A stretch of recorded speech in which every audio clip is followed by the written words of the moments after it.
brilliant performance from Brazil. They did all the hard work they needed to in the first half. This was back towards the Brazil and the level that we would expect from them. Yeah, I think this is what everyone wanted to see if you're a fan of Brazil national team, which is a huge fan base. And the first 45 minutes, they just massively upped the intensity from their first outing in the start of the group, and I think it was very positive. Haiti did well in the second half to kind of shut up shop, make it a little bit more difficult, but it just goes to show if you get the job done in the first half, then you feel comfortable, you can enjoy the play, enjoy possession a little bit more.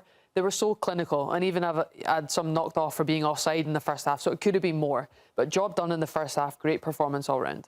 Ian, Carlo Ancelotti looked fairly nervous on the touchline in the first game against Morocco. It was a disjointed performance. I think that's probably the best way to describe it. Today, he looked much happier with what he was seeing. Yeah, listen, in an extended World Cup, when you have so many teams competing in it, unfortunately, you're going to get games like this where, of course, you're going up against Morocco, who are African champions right now, controversially so. Apologies to all you Senegalese out there for me saying that. I just think that this is a game that was always going to be Brazil to win. And of course, it was always going to be how many goals can you score against Haiti?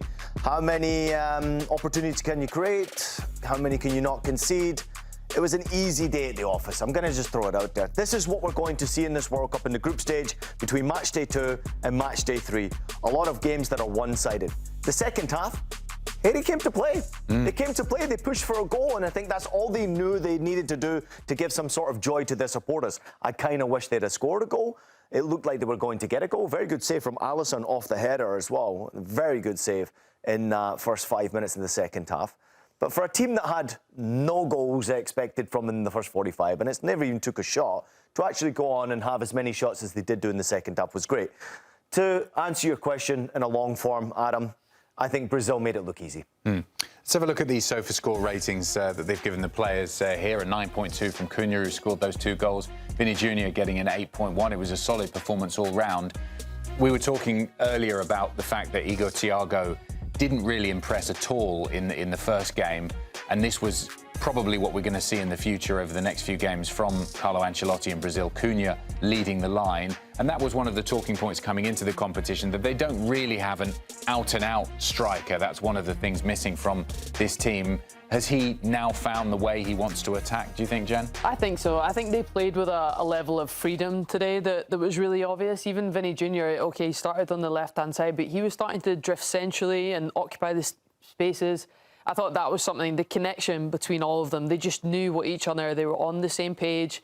They were a joy to watch. Sorry to name the pun on the last name there, but they were playing through the lines for fun. The midfielders were picking up amazing spaces in front of the back four, just making it off the back shoulder so hard to defend, so hard to pick up.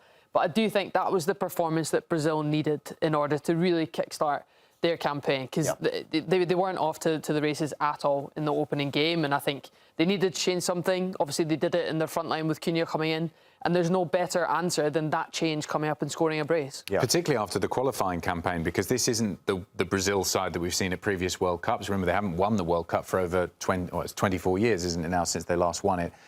Losing all of those games, the most number of games they'd lost in a qualifying campaign, losing at home for the first time, that game against Argentina. And actually, if they'd finished where they finished in previous qualifying campaigns, they would have had to go through the playoffs. They wouldn't have got through automatically. So this wasn't a team that came into the World Cup particularly confidently, even though they had Carlo Ancelotti managing them. And I think this was not a huge step, because it was only Haiti, but a step towards getting back to that confidence, wasn't it, Ian? Yeah, huge confidence booster. Obviously, Cunha bagging a couple of goals. First time he's ever scored a brace in a national team. First time he's got a brace at a FIFA World Cup. Fabulous to see that as well. And actually, it's impressive to me to see that there's still some youngsters coming through the ranks in Brazil, right? We talk about obviously Vinicius Jr. more often than not, because he's probably the best player that they have in their ranks. Another goal for him, back-to-back games with a goal for him. So things are moving in the right direction. But they ended with 2 substitutes coming off the bench. I don't know if you noticed that, with Endrick and Ryan coming off the bench. 2 players under the age of 20 coming onto a World Cup game. Brazil's in good hands, but what can they do now, right? We're not going to learn much from this game against Haiti, right? We're going to learn more when they play against stiffer opposition in the knockout stages. Again, you can only compete against the opponent that's right in front of you. FIFA have handed you these types of groups because it's an extended World Cup. These games are there. They can be slippery games. You never know. You could concede the first goal and it could be difficult. But Brazil are not the Brazil of old. However, to Jen's point of view, they played like they were enjoying themselves. very consistent football, very confident football. First 45 minutes, job done. Now you then plan ahead to what's coming in the third match day, and now you're already planning for the knockout stage. Well, you say stiffer opposition in the knockout stages. They've got the small matter of the Scots to come in the final game of the group stages. Before we go to break, Jen, we must a word on Haiti. The story for them to just be at the World Cup, absolutely wonderful.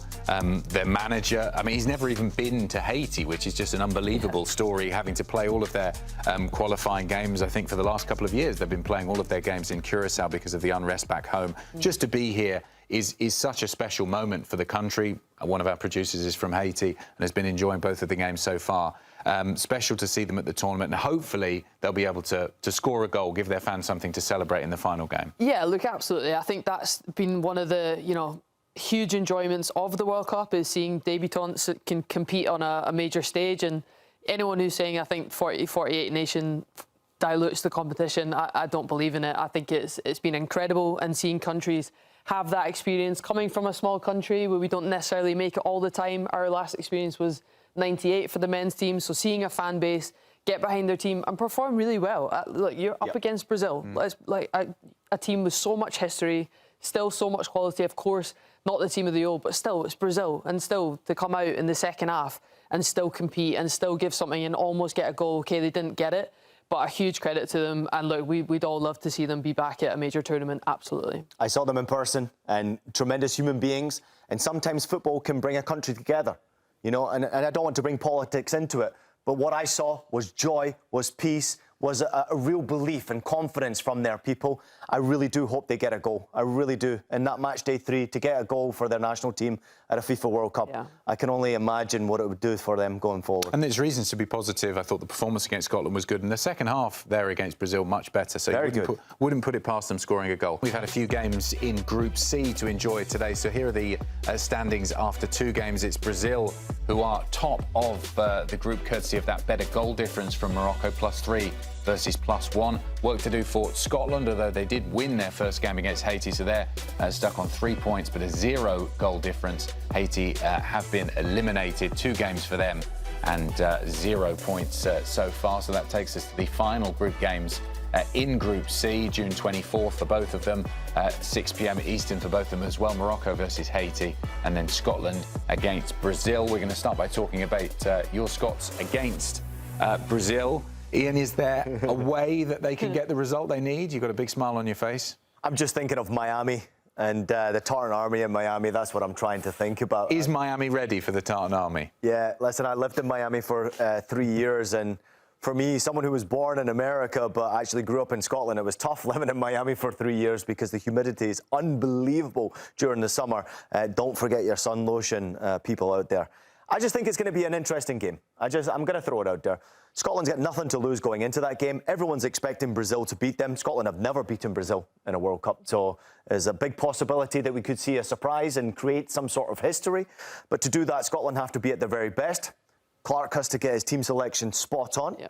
And you also have to make sure that you've got probably 5 players ready to go at any given time, because the rotation will be key for Scotland, I think, in this type of a matchup where Brazil will be used to the humidity. They'll be used to playing in Miami, of course, as well, where they play many friendly games.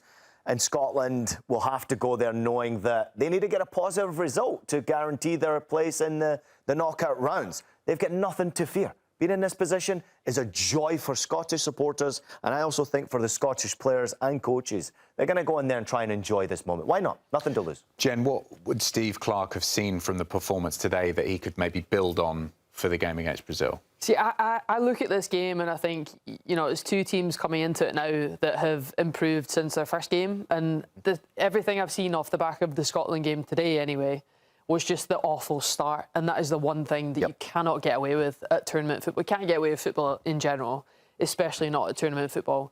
But the one thing I think Steve Clarke can trust in his squad and trust the process that he's doing.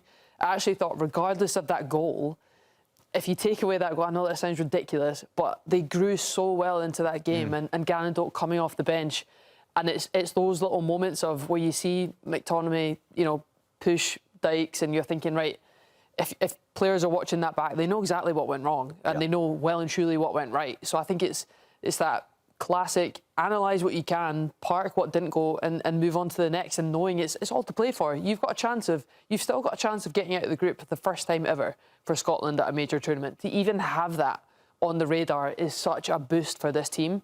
I think performance-wise was top tier from them today. They didn't get the result. But knowing that they can tweak certain things with Gannon Doak coming off the bench, I think he'll play the game really similarly with again, 5 at the back, 4, 5 in midfield, see how he plays it, but with an outlet and just making sure that those counter-attack movements are spot on. I think he'll change the lineup though, Jen. I think he'll change that striker. I don't think it'll be Shea Adams who starts up top. Dykes. It's either Dykes or maybe it's Ross Stewart, though. Maybe that starts up top there. More of an aerial presence. He's an aerial presence, someone you can get the ball up. He holds the ball up well. And as we've seen him in the Championship this season, he can actually go 1v1 and he can go 1v2 and get a lot of efforts off without any help and support. I'll be surprised if there's not a little bit of a change with Gannon Doak starting this game or coming off the bench earlier in this game. Taking into consideration the weather, and obviously he's incredibly Scottish, so this is going to be a very difficult game for him. Yeah. But maybe Kenny McLean as well, another one? Kenny McLean would be the other one that would be like the little tweaks that Steve Clarke might make. But